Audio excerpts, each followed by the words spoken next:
In January of 2025, I went on a special tour of the upstairs of Thomas Jefferson's Monticello.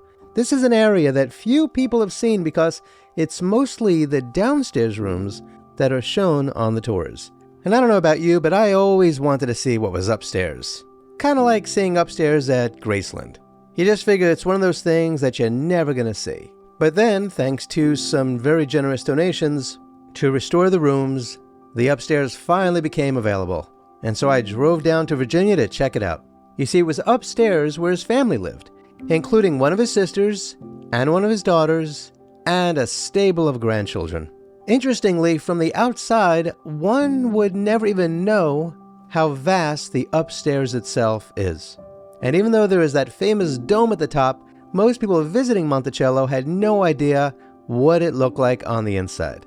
And even less people around the world knew about the secret room at the very, very top. Until now. I am going to show you everything that I saw during my exclusive tour. Now let's begin our journey.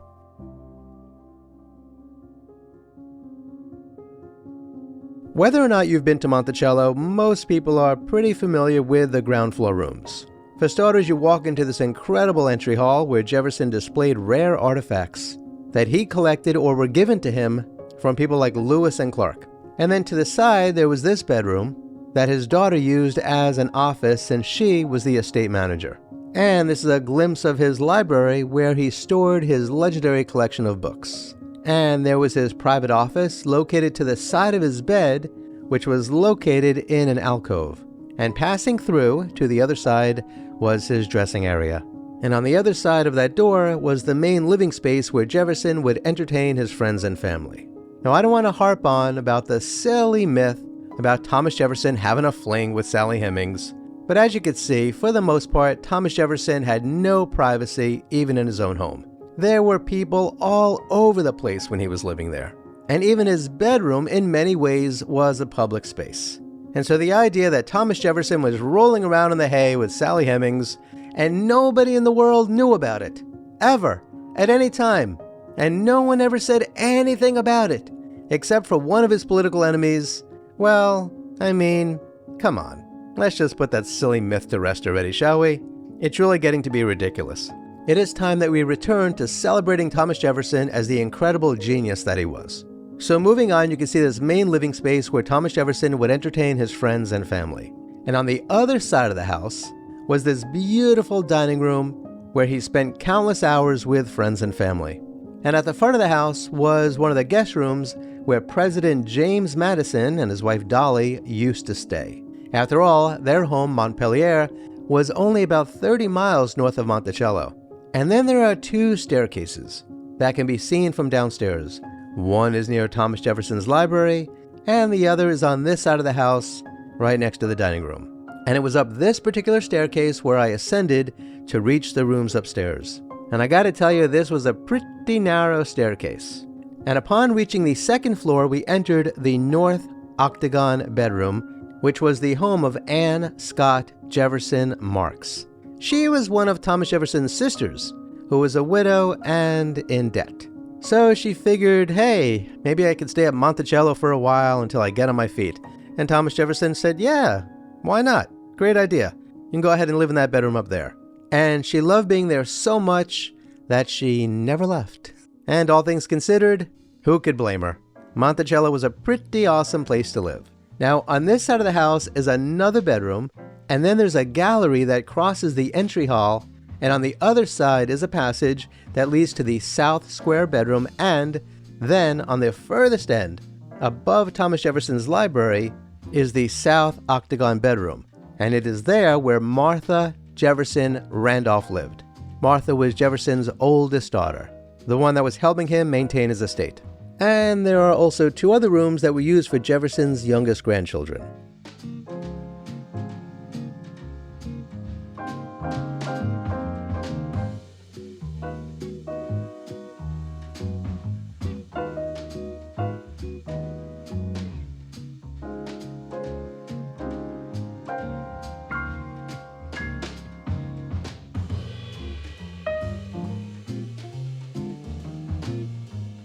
And then we ascended the stairs up to the third floor.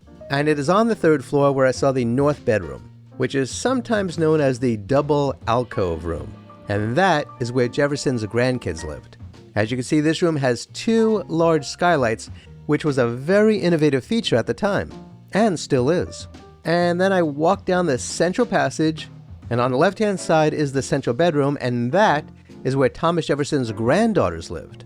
And then all the way on the other side of the house, there is another bedroom. Now it is on this 3rd floor where Thomas Jefferson built the legendary Dome Room. So let's talk about that. The Dome Room is one of the most striking features of the mansion, and it reflects Thomas Jefferson's innovative architectural vision and eclectic influences. This octagonal-shaped room sits beneath the first residential dome constructed in the United States, a bold statement of Jefferson's design philosophy that blended practicality with aesthetic ambition. Jefferson's design for the Dome Room was heavily influenced by his time in France as minister to the United States from 1784 to 1789, where he encountered neoclassical architecture and contemporary French trends. The dome itself was inspired by structures like the Hotel des Sommes in Paris, a building that Jefferson admired for its elegant, low-profile pavilion style. He adapted this concept to Monticello during a major remodeling phase that began in 1796. Transforming the original 2-story portico on the west front into a dramatic octagonal dome.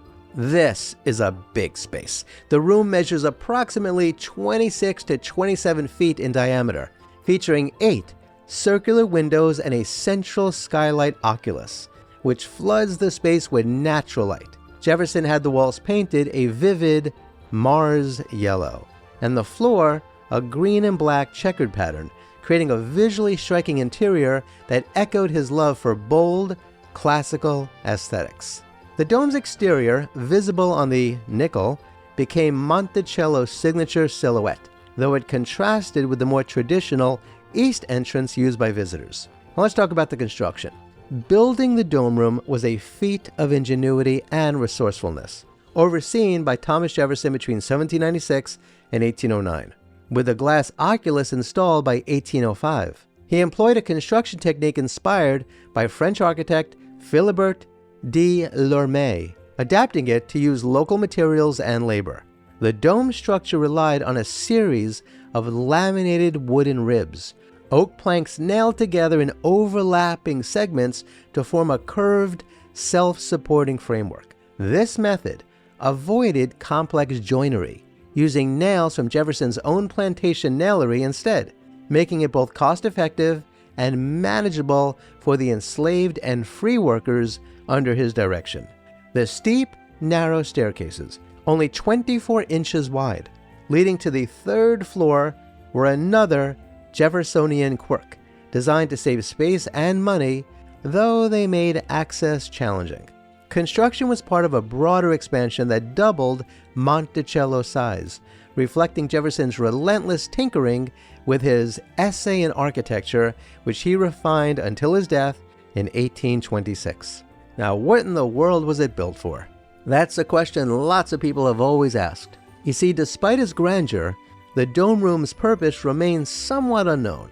Jefferson occasionally called it the Sky Room, hinting at its role as a light-filled retreat.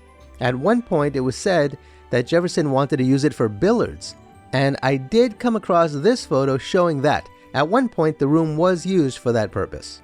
Though how in the world they got that thing up there, I will never know. Initially intended as a ladies' drawing room, its impracticality due to its isolation, extreme temperatures. I mean, this thing gets very hot in the summer and very cold in the winter, and difficult access soon relegated it to other uses. Early on, it briefly housed Jefferson's grandson, Thomas Jefferson Randolph, and his wife, Jane Hollins Nicholas, in 1815.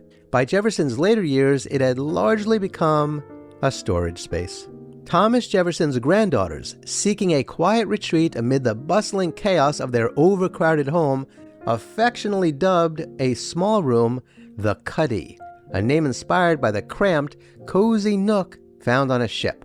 with nearly 30 people filling the Monticello estate, including family members, enslaved individuals, and frequent visitors. Privacy was a rare and precious commodity. Once again, how in the world do you think Thomas Jefferson was having a fling with one of his slaves with 30 people all over the house?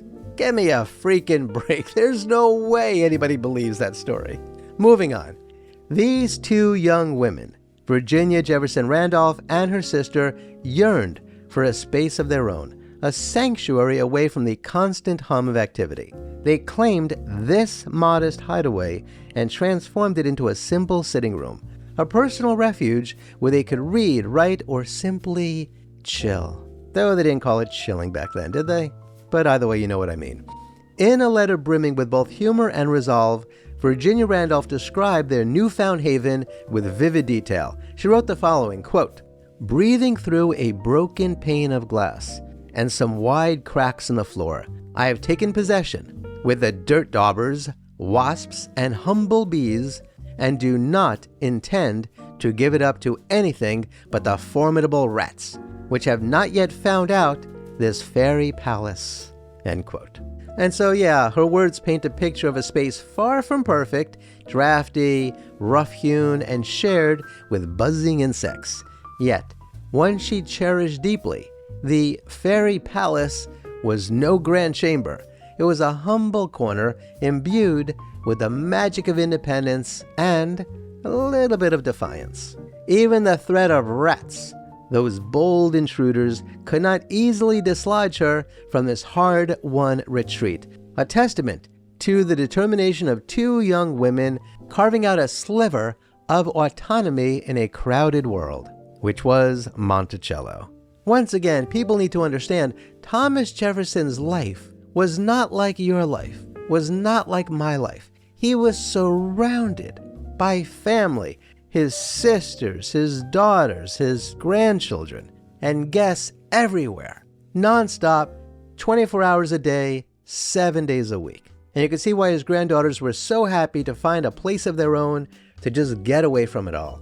Visitors like Margaret Bayard Smith in 1809 marveled at the beauty of the dome room, but noted its abandonment for miscellaneous purposes. Jefferson likely prioritized its external impact, enhancing Monticello's neoclassical profile over its functionality, a rare instance where form trumped his usual law of convenience. And so the dome room encapsulates Jefferson's architectural passion, a blend of European inspiration, practical adaptation, and personal eccentricity, built to impress yet underutilized in practice. Today, restored to its Jefferson-era appearance, it remains a testament to his experimental spirit, though its narrow stairs limit public access to special tours like the one that I was on. So, what do you think of the top floors of Monticello? Have you ever been up there? Are you planning to go there now? What do you think of the dome room? I gotta be honest, it has a bit of an echo. Okay, it has a lot of an echo, but it's a really cool space. And so, if you were rolling in dough, and you had a dome room in your house, what use would you make for it? Please share your thoughts in the comments below. Kindly remember to like, share, and subscribe, and hit the notification bell. Please check out the links below to learn how to support my research and productions. Kindly be kind to all of our fellow Earthlings, and please do not harm them. And do yourself a favor and go to a local shelter and adopt a cat or a dog or both. You and they will be very glad that you did. Until next time, I wish you safe travels on all your journeys.